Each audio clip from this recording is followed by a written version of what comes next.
Welcome back to our channel Bezwadi and cooking corner. Hi అండి, నేను మీ సునీత.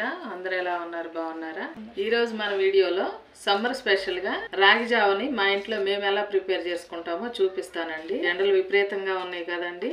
ఈ ఎండాకాలంలో ఈ రాగి జావ డైలీ తీసుకోవటం వల్ల మన ఆరోగ్యానికి ఎంతో మంచిది అనమాట. దీన్ని అయితే మా ఇంట్లో 3 రకాలుగా ప్రిపేర్ చేసుకుంటామండి. రోజు ఒకే రకం అయితే బోర్ కొట్టేస్తుంది కదా. మా ఇంట్లో నేను ఎలా ప్రిపేర్ చేసుకుంటానో మీకు చేసి చూపిస్తాను. మొదటిది వచ్చి మసాలా రాగి జావ అండి.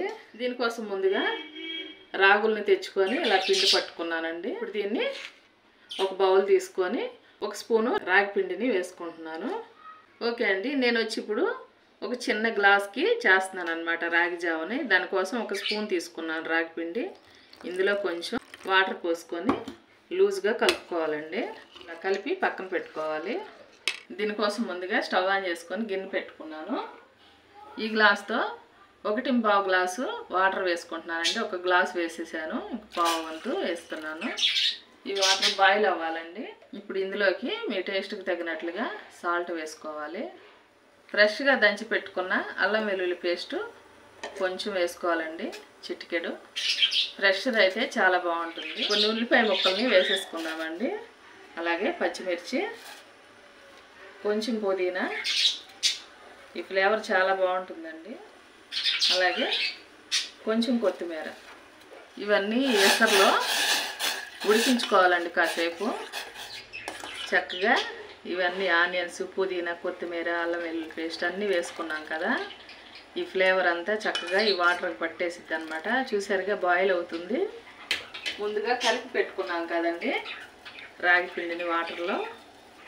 ఇది ఇందులో పోసేసుకోవాలి అండి. ఒక 5 నిమిషాల పాటు ఇలా కలుపుకుంటూ ఉడికించుకోవాలి. చూసారు కదండి, ఇలా కొంచెం చిక్కబడింది అనమాట. ఇంకా అయిపోయినట్లే. స్టవ్ ఆఫ్ చేసుకున్నాము. చూసారు కదండి, మసాలా రాగి జావ రెడీ అయిపోయిందండి. ఇంతేనండి, చాలా బాగుంటుంది. స్పెసిఫిక్గా మా ఇంట్లో ఎక్కువగా మేము ఇలానే ప్రిపేర్ చేసుకుంటాం అనమాట. చాలా బాగుంటుంది. తప్పకుండా మీరు కూడా ట్రై చేయండి. సెకండ్ది వచ్చి బెల్లంతో రాగి జావని నేను ఎలా ప్రిపేర్ చేసుకుంటానో చేసి చూపిస్తానండి. నేను 3 రకాలుగా ప్రిపేర్ చేశాను కదండి రాగి జావని.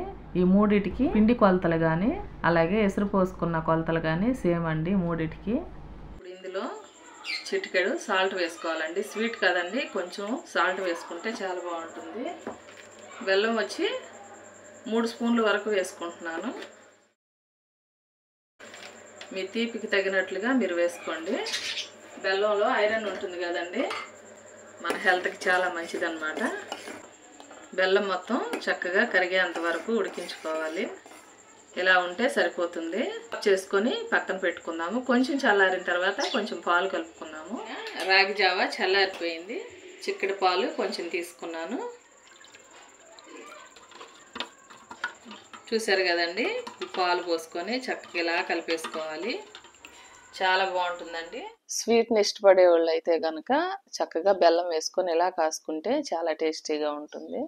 ఇప్పుడు మూడోది వచ్చి మజ్జిగతో రాగి జావ అండి. ఈ మజ్జిగ రాగి జావకి సేమ్ కొలతలతో ఎసురు పెట్టుకోవాలండి. అలాగే 1 స్పూను రాగి పిండిని తీసుకొని వాటర్లో డైల్యూట్ చేసుకోవాలి. ఆ ఎసరులో వచ్చి కొంచెం సాల్ట్ యాడ్ చేసుకొని ఈ రాగి పిండిని అందులో వేసుకొని కలిపేసుకోవాలండి. చూసారు కదండి, ఇలా కాచుకున్న తర్వాత కొంచెం చల్లారబెట్టుకొని కొంచెం మజ్జిగని యాడ్ చేసుకోవాలి. యాడ్ చేసుకుని ఇలా కలిపేసుకుంటే మజ్జిగ జావ రెడీ అయిపోతుంది.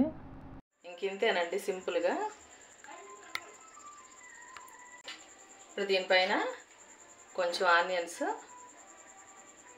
కొంచెం కొత్తిమీర. ఈ మూడిట్లో మీకు ఏది ఇష్టమైతే ఆ జావను ప్రిపేర్ చేసుకొని చక్కగా ప్రాపర్గా తీసుకోండి. ఈ వేసవకాలంలో మన ఒంటికి ఎంతో చలువ చేస్తుందండి. ఎవరైనా తీసుకోవచ్చు, పెద్దవాళ్ళు, పిల్లలు ఎవరైనా కానీ. ఇంట్లో మగవాళ్ళు ఉంటారు కదండి, బయటికి వెళ్ళి ఫ్యామిలీ కోసం కష్టపడతారు. వాళ్ళకు కూడా ఓవర్ హీట్ చేస్తుంది అనమాట. వాళ్ళకు కూడా ఇస్తే చాలా మంచిది. మీకు ఏది నచ్చినట్లయితే అది ప్రిపేర్ చేసుకోండి. ఈ రోజుకి ఇంతేనండి రెసిపీ. మరో మంచి రెసిపీతో మళ్ళీ మీ ముందుకు వస్తాను. మా వీడియోస్ మీకు నచ్చినట్లయితే ప్లీజ్ ఒక లైక్ చేసి సపోర్ట్ చేయండి. థ్యాంక్ యూ అండి.